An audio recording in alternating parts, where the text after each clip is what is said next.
Bonjour et ou bonsoir à tous et à toutes, c'est Little, on est dans mon garage, et aujourd'hui, dans Un jour un film, Split de M. Night Shyamalan.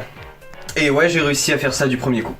Le speech est simple, 3 adolescentes qui sortent d'une fête d'anniversaire, qui se font enlever par un homme souffrant de troubles de la personnalité, de dissociation de la personnalité pour être plus précis, Kevin, qui va les enfermer dans un sous-sol et les préparer à un rituel un peu bizarre apparemment, mais on n'en sait pas plus.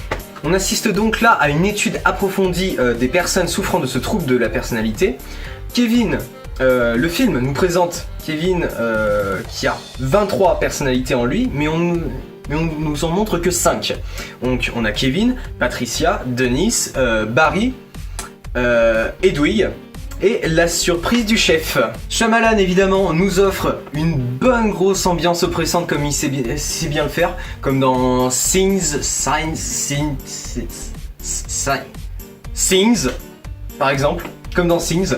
Donc de ce côté-là, le taf est bien fait, les cadrages sont smooth, on a de la lumière qui donne vraiment ce côté oppressant qui te dit t'es enfermé dans un sous-sol, espèce de fils de pute, tu vas jamais en sortir. Et quand t'es dehors, t'es en mode waouh, il y a de la lumière, il y a le soleil, t'es content d'être là. Et ben non, on va te replonger dans ce sous-sol où t'es pas très bien au final. Dans ce film, on découvre le décor peu à peu en même temps que les personnages. Et ça renforce un lien d'intimité qu'on a avec eux, on est vraiment enfermé avec eux et y a pas moyen, on découvre en même temps qu'eux. Ils sont dans la première pièce. Les 3 filles sont dans la première pièce, on voit que ça. Elle commence à regarder par la serrure, par le trou de la serrure. On voit ce qu'elle voit. D'ailleurs, il y a beaucoup de vues subjectives dans ce film, que ce soit du côté des adolescentes ou même de Kevin. Et ça, c'est vachement intéressant parce que ça nous met vraiment dans la peau du personnage. Pour parler encore du lieu de l'action, au final, plus on avance dans le film, plus on va le connaître. Et à la fin du film, c'est limite comme si on allait le connaître par cœur. Seul, on sait que à cet endroit, si on tourne à gauche, on accède à ça. Si on va tout droit, la porte à gauche, c'est ça. On connaît par cœur le sous-sol, sans même savoir où on se trouve. Passons maintenant à l'acting. Ça doit être la meilleure performance d'acteur que j'ai pu voir depuis que je suis fan de cinéma. Et je ne plaisante pas. James McAvoy est un mec, il le joue à la perfection. Je vois pas. Je suis encore comme ça. Je suis pas bien. Il te retransmet il a le feeling pour ce rôle. Il a le visage qui change littéralement d'un personnage à l'autre. Patricia, quand il va la jouer, il va être il va être toujours pile au bon point pour jouer le personnage qu'il doit jouer, les différentes personnalités. Anna Taylor-Joy, non, n'est pas de reste, hein. Celle qui joue Cassie, putain, ces regards qu'elle te lance, des fois, t'as des frissons. Quand elle regarde Kevin, quand il se rencontre la première fois dans la voiture, quand elle s'est kidnappée, ce regard qu'elle lance tout doucement, waouh, elle est incroyable. Ce qui est super intéressant avec ce film, c'est que Kevin n'est pas l'antagoniste en fait.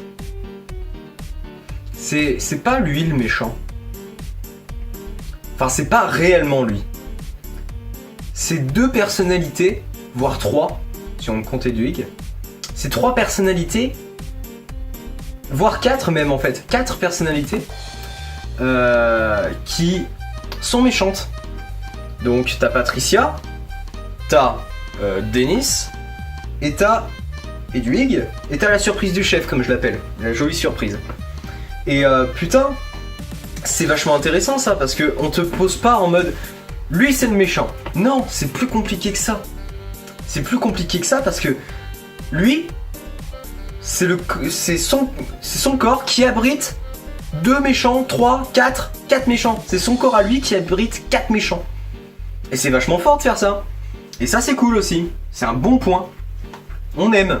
On applaudit des 2 mains. Voilà. Bravo. Bravo le film. Toujours dans les personnages, Cassie, Le personnage principal, elle est géniale. Les flashbacks en début, tu comprends pas trop cette histoire de chasse avec le père, etc. Mais tu peux tellement faire un parallèle. Je vais pas m'étaler là-dessus sur le fait que tu puisses faire un parallèle entre les flashbacks et l'histoire qui se passe dans le présent. Parce que ça va durer trop longtemps. Mais c'est vachement intéressant et c'est vachement bien à creuser. Les flashbacks, au début, tu comprends pas. T'es là, ouais, bon, ok. Elle est bien, elle est tranquille. Et plus t'avances, plus tu comprends. Et là, t'as un moment dans un flashback, c'est le 4e ou 5e, un truc comme ça, et là tu dis paf. Ah, je l'ai pas vu venir. Je l'ai pas vu venir celle-là. Et c'est chaud. Et justement, c'est grâce à ce moment-là que le dénouement va se faire. Je vais pas vous spoiler, mais c'est grâce à cet élément de flashback que le dénouement va se faire. Et le truc, c'est que ce dénouement, ce twist, il a réussi à le cacher.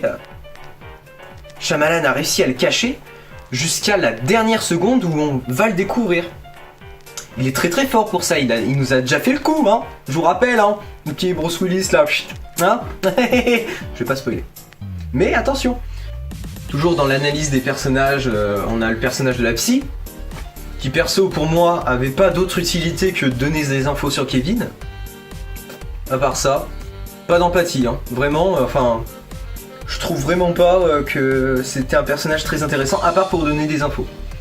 Et potentiellement, ouais, assurer la stabilité de Kevin, mais ça encore c'est bof aussi, hein. C'est à voir. Et ensuite on a les deux autres gamines, les deux autres ados, qui sont les personnages, comme j'aime bien les appeler, les personnages « Ne fais pas ça ! Réfléchis 2 secondes !» Et voilà, bon bah c'est typical, hein, c'est typique. C'est les filles, il y a un truc, tu dis non fais pas ça, ça va mal se terminer, elles le font.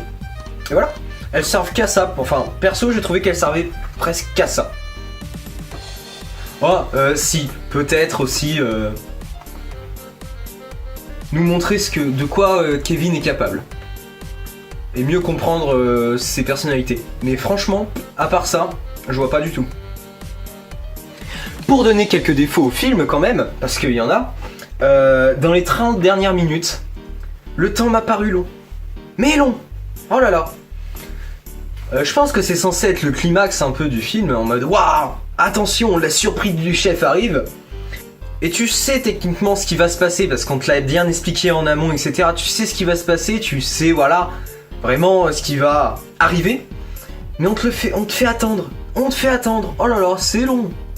Ça va peut-être durer, je sais pas, 10 minutes grand max, mais ça m'a paru 2 heures. Ça m'a paru un film entier. C'est dommage. Dommage de vouloir créer tant d'attentes comme ça. Bon, ça veut donner du suspense, etc. Mais quand tu sais presque déjà tout ce qui va se passer, franchement, Osef. Pour faire un bilan de Split, on a un très bon film, avec des très bons acteurs, très bonnes performances, très bons réalisateurs, de très bonnes images, c'est magnifique, on m'aime, à part quelques... j'ai marqué quoi? À part quelques défauts de rythme, mais ça, franchement, à côté du film que nous a présenté monsieur Shyamalan, et bah franchement, on est bon. Merci d'avoir regardé, c'était ma deuxième critique pour Un jour un film. C'était très cool de la tourner, dans mon garage, on aime, c'est beau, c'était dans le thème. N'hésite pas à laisser un pouce de la couleur de ce rideau. J'essaierai de trouver un truc bleu à chaque vidéo s'il le faut, parce que j'aime beaucoup trop cette blague. Donc laisse le pouce couleur rideau, partage, commente, propose un film dans les commentaires. On essaiera de répondre pour savoir si on le prend en compte ou pas. Je vous rappelle, ça doit être un film que je n'ai jamais vu de ma vie, pour que je puisse faire une critique à chaud. Je vous fais des gros bisous, et à bientôt, à demain normalement, en principe. Au revoir.